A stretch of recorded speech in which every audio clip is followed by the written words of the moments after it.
Welcome to another podcast episode, everyone. For those of you just joining us today, we're E.N.G Media, and today I have David with me, co-founder and CEO of DataHubz. So, David, I just wanted to tell you thank you for coming on our platform. I'm excited to dive into not only your background, but then also all the awesome stuff that you guys are working on at DataHubz as well. Thank you so much, Tyson. It's a pleasure to be here, and I commend you for doing this kind of initiative. I think the discussions are great, and I look forward to this conversation. Yeah, no, I appreciate it. I think, without our guest, our podcast wouldn't exist. And so, maybe we can just start by you letting the audience know and myself as well a little bit about what Data Hub's core area of focus, I guess, really is. Absolutely. So I like intersection in Mm, general. So instead of deep diving into a single subject or area of industry, I like the interface of subjects and areas of knowledge. oh, Data yeah. Hubs is just that. So it's data management connecting to cybersecurity, privacy, compliance, and AI. Oh, And the well. reason for that is that it's really hard for data, with a few exceptions, data to be an area on its own. Data relates to everything. Everyone is working with data. And typically, working with data is cumbersome, it's convoluted, it's difficult, it's costly, and there is a lot of overhead in that. And Yeah. the overhead is already tremendous in the area of cybersecurity and privacy compliance. So Mm, going through this process myself, I couldn't help but think, well, this entire routine could be improved, not only for myself, but in a systematic way, in a mhm, repeatable way. And Data Hubs was basically structured so not only any company of any size, more specifically small to mid-sized businesses could be mm. encouraged or to do the right thing, to deal with data in a secure and privacy preserving way and without breaking the bank or having to hire like an entire new department or spending too much time doing that. Yeah, no, that is very awesome. I know at least for myself as well, I am not really, I guess I wouldn't consider myself as somebody with a technical expertise. So I couldn't just up and start a company like Data Hub specifically. So I would love to maybe highlight a little bit about your background up to this point. I know that you've been a CTO before, so a technical leader, but could you maybe shed a little bit more light into kind of what your background was before starting Data Hubs and what really made you, I guess, take that leap to just up and found one of your own companies and kind of go on the entrepreneurial route? Absolutely. So when I started in the era of web development or the beginning of it. So internet was just getting started Oh, and wow. not long after that, the dot-com bubble Uh, popped, right? So everyone was trying to build a dot-com company. I was in love with the idea of using the internet and more specifically the web as a way of conducting business, as a way of working and interacting with people and exchanging information. So I started as a software engineer, but in the early 2000s, like developers didn't like to talk to people, to engage with other human beings. I always loved to do that. So my peers, not for a matter of glamour or because they consider myself better than them, quite mhm. the opposite. But because I liked and enjoyed to talk to other people, I was put into leadership positions very early Oh, in the wow. process. So, and I learned a lot talking to customers in a time that things like user experience was still being developed. It Oh, was wow. not as strong as it is right now. Uh, Software engineer and manager and technical leader, I Uh, started to deal with R&D, mm, and that led me to want to have my own company. So I did some startups in Brazil. oh, nice. But when I moved to the US and I worked here in the field of privacy and technologies, there was a time, and that was last year, and I said, you know what, it's time to build my own thing. Nice. And I'm really excited about Data Hubs because when you can have a vision and you can actually execute the vision, this is how I feel right now. Like this is the combination of decades of experience and Yep. thoughts and ideas. And I don't think I could have done this before. I think there is a time for everything. So Yeah. very excited about what Data Hubs represents. And I feel like I'm in a mission of empowering small to mid-sized businesses to do great things with data in a secure and privacy preserving way. 100%. Yeah, I appreciate you sharing a little bit more into your background. I think the two main things that we always notice on our podcast in relation to successful implementation and just a lot of the most successful companies we talk to, most of the time, it's whenever somebody's coming at their new company or their new idea from a place with, I guess, I would say extreme domain expertise. So like you said, 12 years of experience before starting your company. And I think that's one of the key things that leads to success for obvious reasons as well. But what's really interesting to me is that you mentioned your guys' focus is on helping SMBs or small to medium sized businesses compete maybe versus enterprise standards in the world of data and compliance and security for these SMBs. What bottlenecks do you see an SMB facing that an enterprise team might not face in relation to like their data, their compliance, and how they're really secure as an organization? Well, I think if you talked, it all depends on perspective, right? So things are relative in many areas. If you talk to someone in a large organization and you ask what is lacking, that person is going to come up with ideas. But compared to an SMB, the SMB folks are going to look to the large organization and say, you are living in abundance of everything. So I'm going to say something right now. I think a lot of entrepreneurs and startup founders will agree with me. When you are filling forms, it doesn't matter if it is a grant opportunity or a subcontractor opportunity, whatever that is. There is a time that you go like point of contacts. So tell me who's going to talk about finance, who's going to talk about purchases, who's going to talk about technical areas. And many of the times you see yourself just putting like me.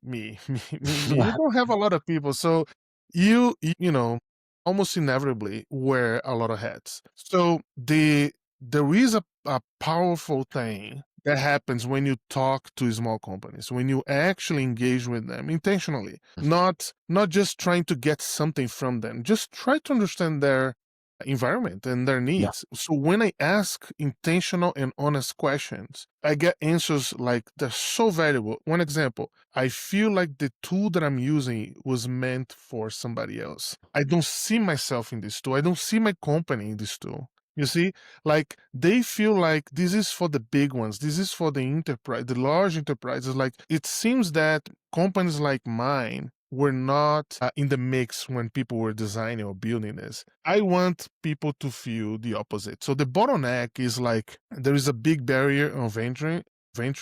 Prices are not SMB friendly. Conditions are not SMB friendly. There is a technical overhead, and they really are expecting, most of the vendors are expecting that the company will hire an internal consultant just to guide you through the tool itself. So DataHubz is supposed to overcome all of these problems that I'm mentioning here. And I feel good about it because I'm being intentional about it. Like, Mm. this is not an afterthought or something that I softly hope to address. I'm actually working on it. So Yeah.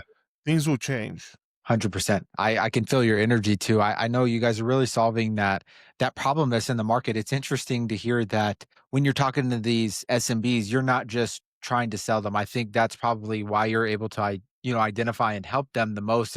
From what you're telling me and kind of what I understand is there's these tools that SMBs are supposed to use that are supposed to help them with being more secure, more compliant, but it's almost like it's an enterprise solution. Like there's too many features or they don't really feel like it's something that their company can leverage, especially because they're doing everything. Like they're wearing all of the hats, they're biting off more than they can chew. Just handing them a complex tool doesn't really help a small to medium sized business. And I think if, to what your point, there weren't companies like DataHubz maybe when some of these solutions were kind of being provided to the marketplace. I talked to a lot of other folks in the software space and they mentioned to me that their customers are saying the same thing. It's almost like they feel like they have an enterprise plan to the tools they're trying to use that they don't really need and it doesn't really help them in the long run. They're just paying for it month after month after month. And so it's interesting to see some of the industries that you guys are looking to help. I know when I looked at your website, like you guys are in the travel industry, the hospitality industry, and then also the service industries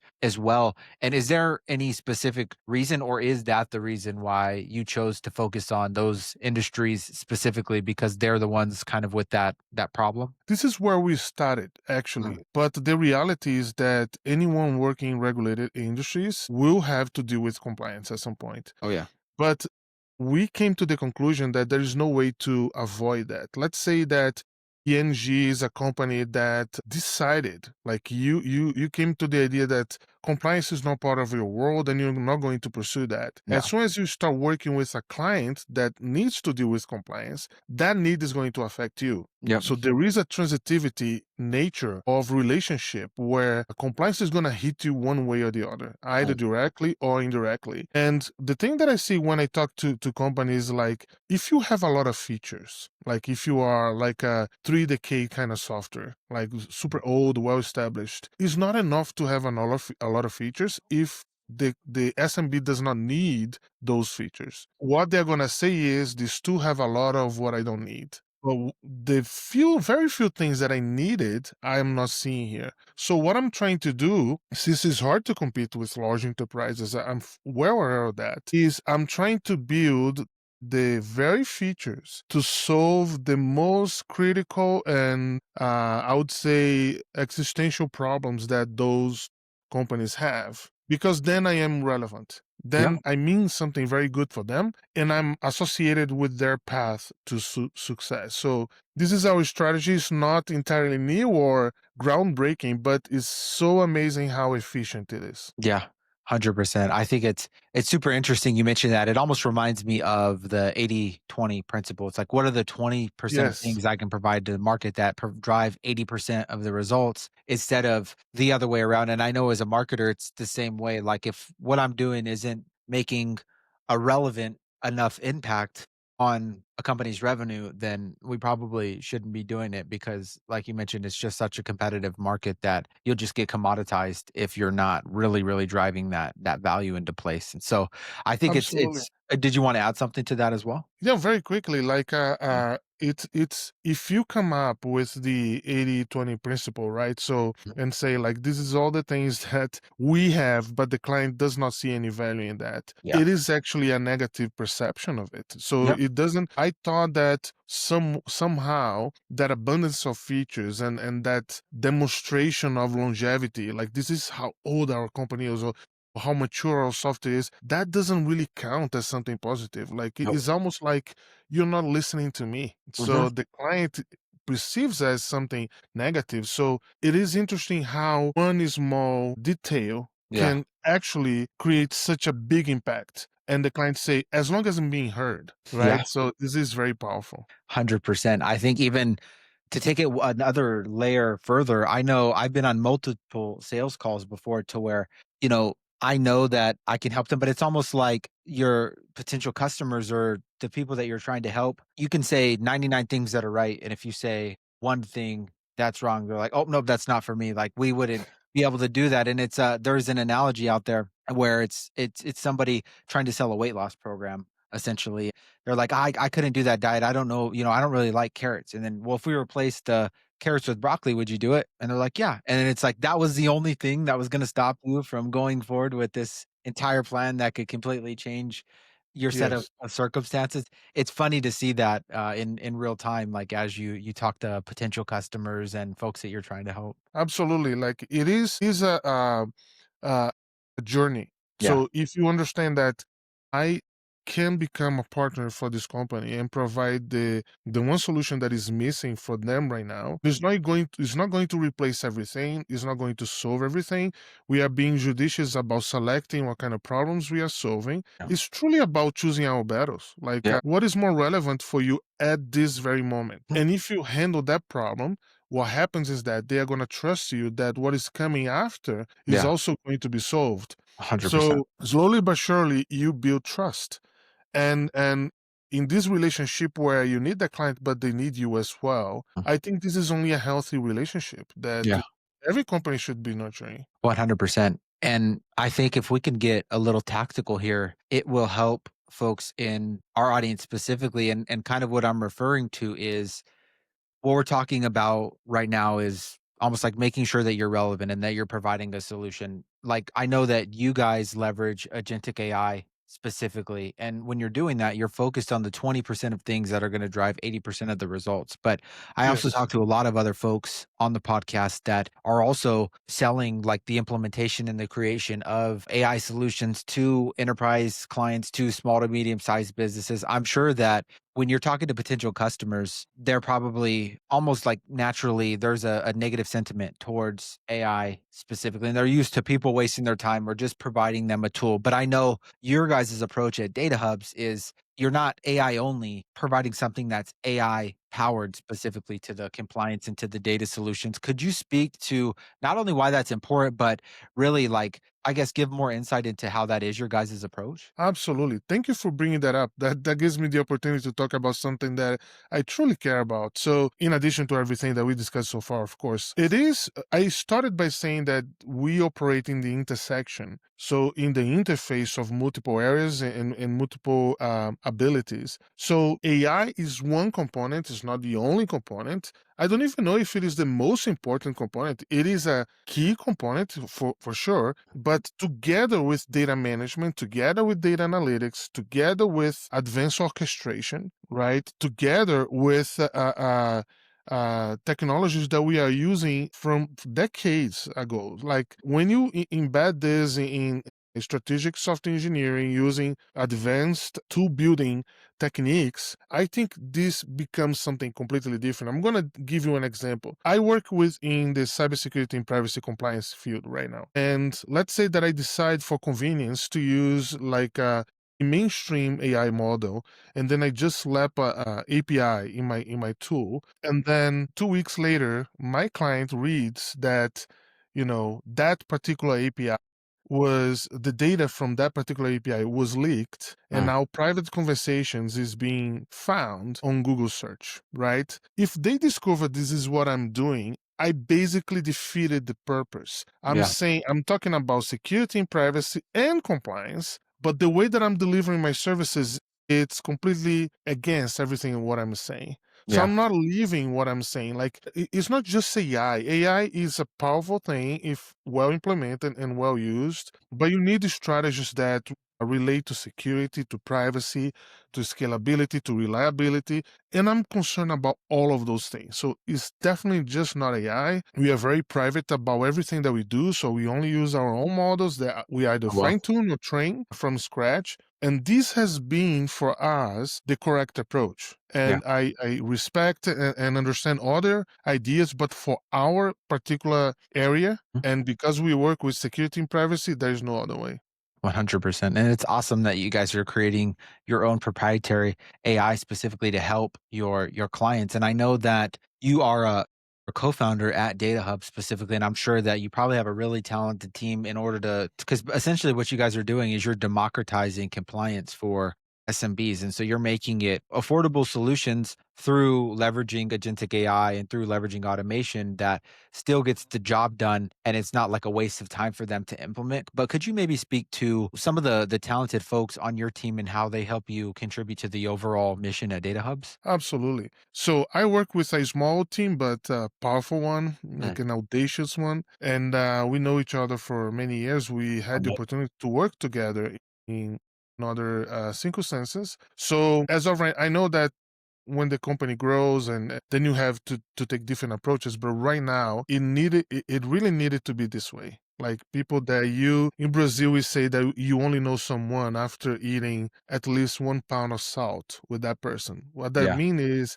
can you imagine how many meals you would have with someone to amount to a pound of salt that you ate with that person? So you gotcha. need to know that person for quite a bit. So these people that we have right now is like battle proven, like is like people that we built many things together. We know each other very well. I Awesome. trust them, they trust me. So it's a very small but concise team, Mm, and it's growing. Like the family is growing, like through partners and other people, supporters that are coming and supporting our vision. And it is only a beautiful thing. I'm very grateful for our journey so far, yeah, and we are young. We just turned 1 year old. So like nice. this is just in the beginning. Yeah, super exciting. I think I love that, that saying that you had mentioned. It's you got to really trust the folks that you're working is. I mean, especially in your line of work where it's, security and compliance, you've got to make sure that what you guys are doing is really like dialed in and solidified. So it's awesome to hear. And by the way, congratulations on the 1 year anniversary. It Thank sounds you. like you guys are absolutely crushing it. And one thing that I wanted to dive into is, I'd be curious to get your perspective on this, David, but how are you, I guess, bringing awareness to Data Hub's solutions for your clients when you're talking to these small to medium sized businesses? Like, are you seeing any type of pushback or hesitation around the adoption of AI, or just really in the context of security and compliance specifically? Or like, is there anything that's worked really really well with you for you to establish relationships with potential customers to work with and just really show them the value that you're bringing to the table, that's for them? Yeah, great question. It was much harder when we didn't have the platform done, right? When we were building, it was extremely challenging to even convey the idea, to even Oh, wow. communicate what we were doing. We would get that look that you see in people when they think like, I like what I hear, but I cannot translate this to practical sense. So it's kind of good, too good to be true. But things started to change, I would say significantly when we actually deployed the solution. Okay, So nice. in July 1st, we deployed it, is production, and it's incredible how seeing is believing, especially in Mhm. this field. Oh, yeah. So when you give access to someone and say, "Can you use it? Like do it by yourself?" What I always like to see is when the person finally realizes, like, "Oh my God, this is what I'm obtaining with the platform. This is what I would do without the platform." And by without the platform, I mean two things: either using like other tools or doing by themselves. There is still a big portion of companies that are trying to do by themselves. Oh, yeah. So it is always great and fulfilling and rewarding when I see people touching the benefit Yeah, and going through the benefit. So the benefit is now something concrete, it's not something that I'm pushing towards them.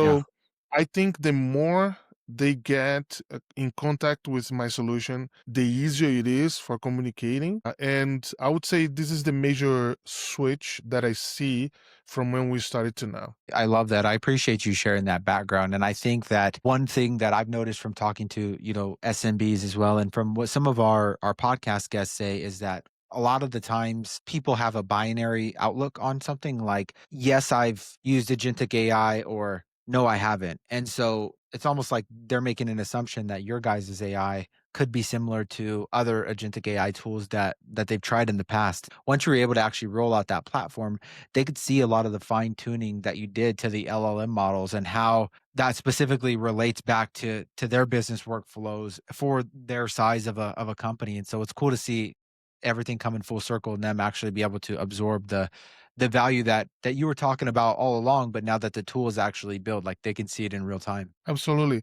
People talk about vanilla flavor AI, Mhm. and there is a very bad connotation to it. Mm. But I would use a different, because for us is what makes more sense. Uh-huh. I would say unintentional AI. Mm. Unintentional AI is when you just adds it without proper thought, right? So Yeah. if you put a chatbot or even an AI agent in your platform without caring about the model itself, I don't think the agent nature of the model will will overcome the issues of the model itself, right? So if you have a tendency and a trend for hallucinations to be generated, you might somewhat create rules and tasks and Right. everything, but it's really hard to handle that in a universal sense. Oh, yeah. What we are seeing is that everything starts with the model itself, with Gotcha. the data that empowers the model, with the parameters that empowers the model, Uh, and then you have a model that in itself is superior for context specific tasks than a general purpose ones. yeah. So once we understood that, like that was like downhill. Like okay, so we are on a mission right now, and for us it's very important, like accuracy. Imagine if I give you directions and instructions and guidance that are completely wrong, Right. that cannot be trusted, like that's the end of it. Like you will Mhm. never use my tool. So the bad fame that I saw with AI tools came from unintentional AI. AI Uh, just added to something, but you what you get from that interaction is of no use. right. So people started to use. So I don't know if you saw that, Tyson, but Uh-huh. I've seen this happening. A lot of people are running away from AI right now, Mhm. and they are using like human powered support or human powered consultancy, human powered this, human powered that. Yeah. So I think this is one of the pushback of the industry of people saying, I can't handle AI powered anything anymore. Yeah. So some companies are responding to say, hey, we're humans. We're here. We're doing everything human based. Right. So extremes should be avoided. I think there is an intentional way of using AI and it's very profitable. And it's, yeah, I mean, it's just like a I get it, people have bad experiences maybe with AI and they almost wanna give up on it, but it's just like relationships as well. Like if you date a girl and it's a bad experience, it doesn't mean that, all girls are bad or all people are bad. You just need to kinda stay open-minded and maybe take a different approach to how you look to implement it overall. And I think it's kind of the same thing with AI. I'll always say that from the most success that I've heard from our guests on the podcast, it comes from human in the loop AI, or where the AI is actually powering other systems and processes that have already been proven to work, and it's not kind of just a tool, unintentional tool, just like sitting by itself, as you mentioned. So I think you're spot on, and I couldn't agree more with that. And speaking of the fine tuning of LLMs that you guys are doing and a lot of what you're doing with your technology at DataHubz, do you guys have any new initiatives that you're rolling out over the next 6 to 12 months, whether that's with your platform or just kind of as a company overall? That's a great question. So yes, we do. And let me see of those things what I can share with you right now. Yeah.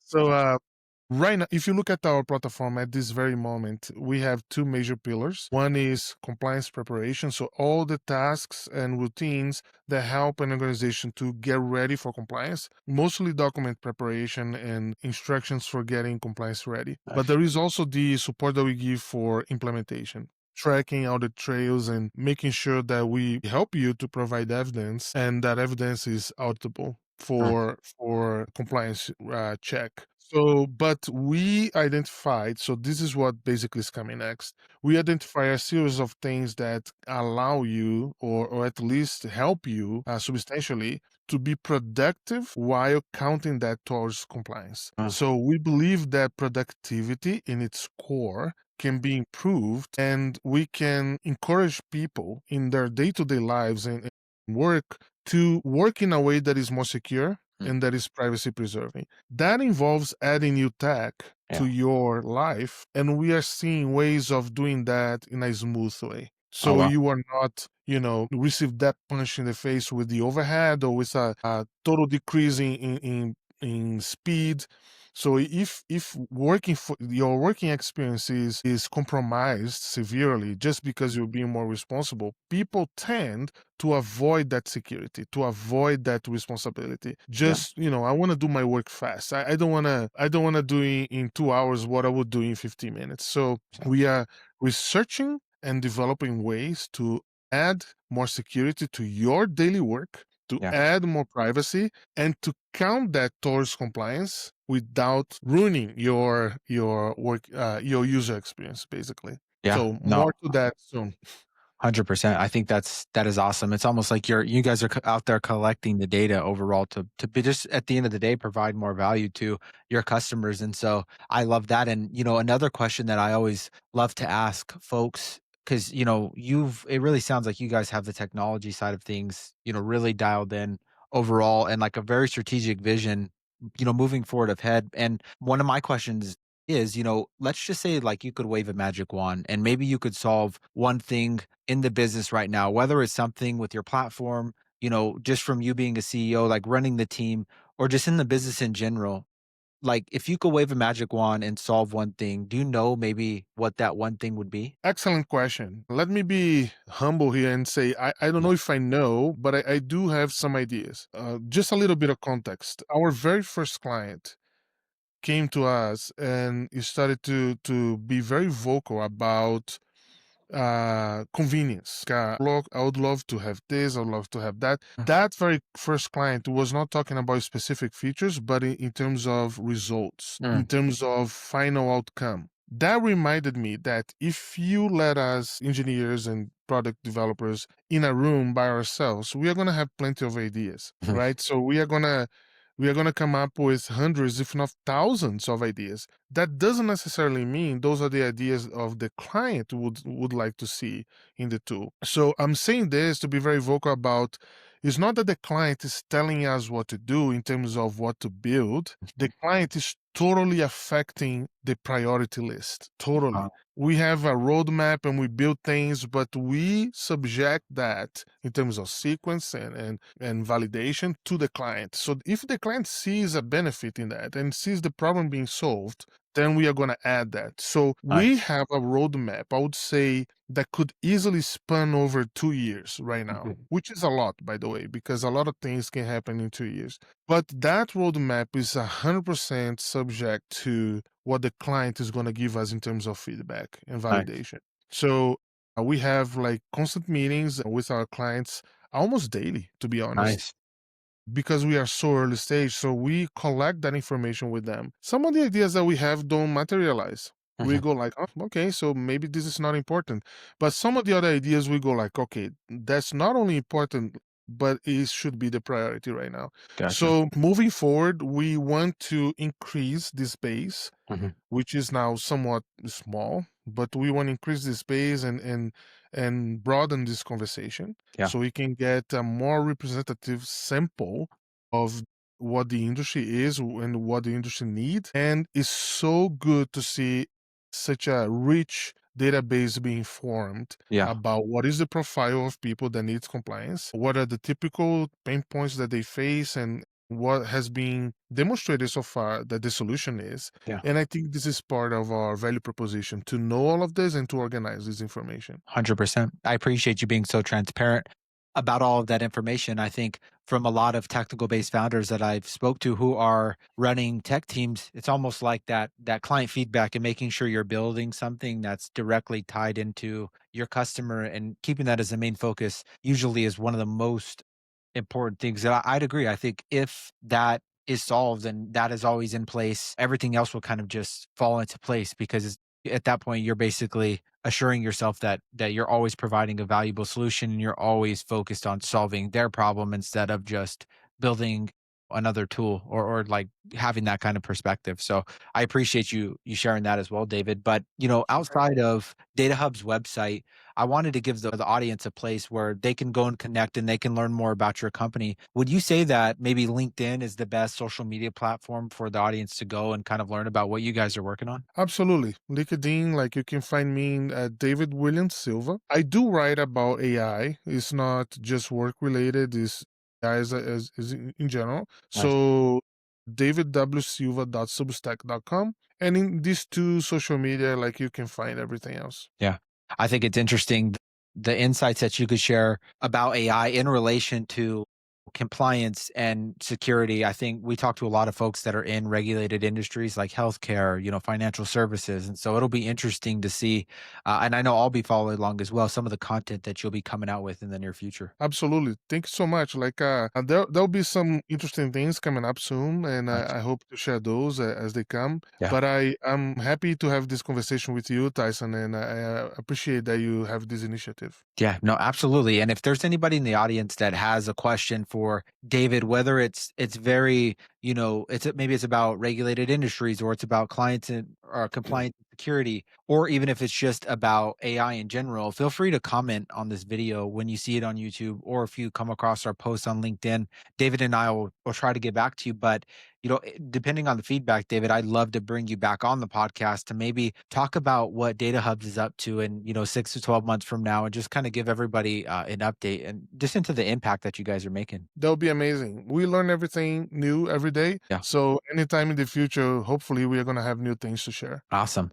Well, there you have it, guys. Like I said, let us know if you have any questions. I'll make sure to include links to David and DataHubs information in the description of this video, and we will catch you in the next one. Thank you.